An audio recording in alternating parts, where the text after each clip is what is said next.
हरे कृष्णा।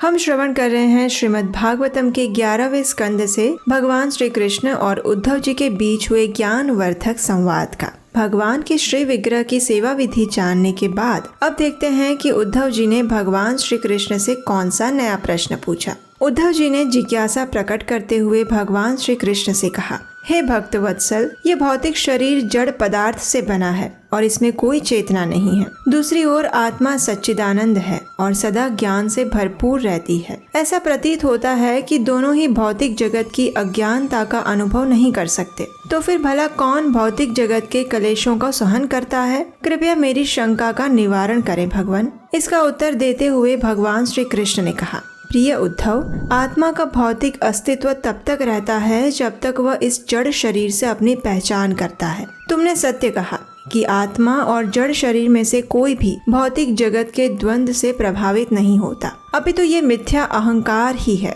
जो सुख और दुख का अनुभव करता है। जीवन में अपने गुणों तथा कर्मों के आधार पर विकसित की गई चेतना नए भौतिक शरीर को आकार देती है। काल का चक्र चलता रहता है और भौतिक प्रकृति इन शरीरों का निर्माण करती जाती है। आत्मा मेरी तटस्थ शक्ति का विस्तार है। अपनी लेश मात्र स्वतंत्रता के कारण वह मेरी दिव्य सेवा की उपेक्षा करके भौतिक प्रकृति का स्वामी बनने का प्रयास करती है, जिसके कारणवश आत्मा भ्रमित हो जाती है। भौतिक जगत में जीवात्मा की स्थिति एक स्वप्न के समान है। चेतना के 3 स्तर है, जागृत, सुप्त और सुषुप्त। परंतु चौथा तत्व परम सत्य है, जिसका इन सब से कोई सरोकार नहीं। जिस प्रकार सोने को पिघलाकर आभूषण बनाए जाते हैं तथा उन आभूषणों को पिघलाकर पुनः स्वर्ण प्राप्त किया जाता है, उसी प्रकार सृष्टि में भूत, वर्तमान तथा भविष्य में केवल मेरा ही अस्तित्व रहता है। व्यक्ति को चाहिए कि जड़ पदार्थ से अपनी इस मिथ्या पहचान को वह ज्ञान रूपी तलवार से काट दे।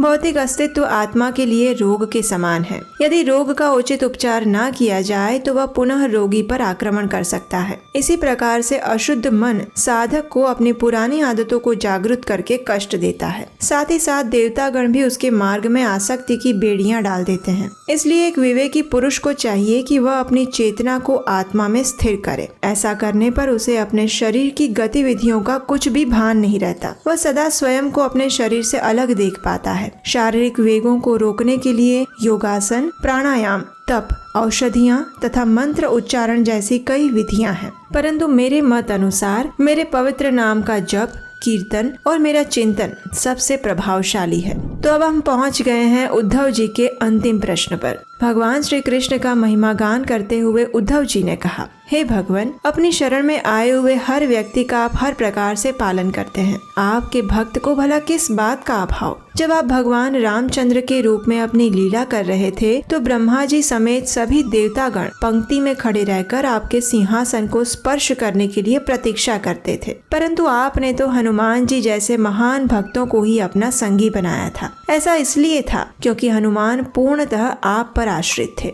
ये सब जानकर भी क्या कोई व्यक्ति इतना मूर्ख हो सकता है जो क्षण भंगुर सांसारिक भोग विलास के लिए आपका आश्रय त्याग दे? आपकी महिमा इतनी विशाल है कि ब्रह्मा जी की आयु प्राप्त होने पर भी आपकी महिमा का गान संपूर्ण नहीं हो सकता। हर जीव के अंतःकरण में स्थित परमात्मा के रूप में आप उसे भीतर से ज्ञान देते हैं और प्रामाणिक गुरु के रूप में आप जीव को बाहरी दृष्टि से ज्ञान देते हैं। जिस व्यक्ति ने आपके चरण कमलों का आश्रय स्वीकार किया है उससे श्रेष्ठ भला और कौन हो सकता है। परंतु आपने जो उपरोक्त विधि बताई है, मेरे अनुसार वो उस व्यक्ति के लिए अत्यंत कठिन है जिसका मन चंचल है। इसलिए संपूर्ण वेदों का सार बताते हुए अब आप कृपया कोई ऐसी सरलतम विधि बताइए जिसके पालन से पतित जीव भी आप तक पहुंच सके। भगवान श्री कृष्ण ने मुस्कुराते हुए उद्धव जी के इस अंतिम प्रश्न का समाधान भक्ति योग का महात्म्य बताते हुए किया। भक्ति योग का पालन करने के लिए सर्वप्रथम व्यक्तियों को भक्तों का संग करना चाहिए। इसके लिए वे तीर्थ स्थानों तथा ऐसे मंदिरों का आश्रय ले सकते हैं जहां पर भक्त समूह साथ मिलकर हरि कथा श्रवण और कीर्तन करते हैं। साथ ही साथ उसे भगवान की प्रसन्नता के लिए मनाए जाने वाले सभी उत्सवों में बढ़ चढ़कर भाग लेना चाहिए तथा भगवान की सेवा करनी चाहिए। विवेकी पुरुष तो वो है जिसे हर व्यक्ति में भगवान की छवि दिखाई देती है।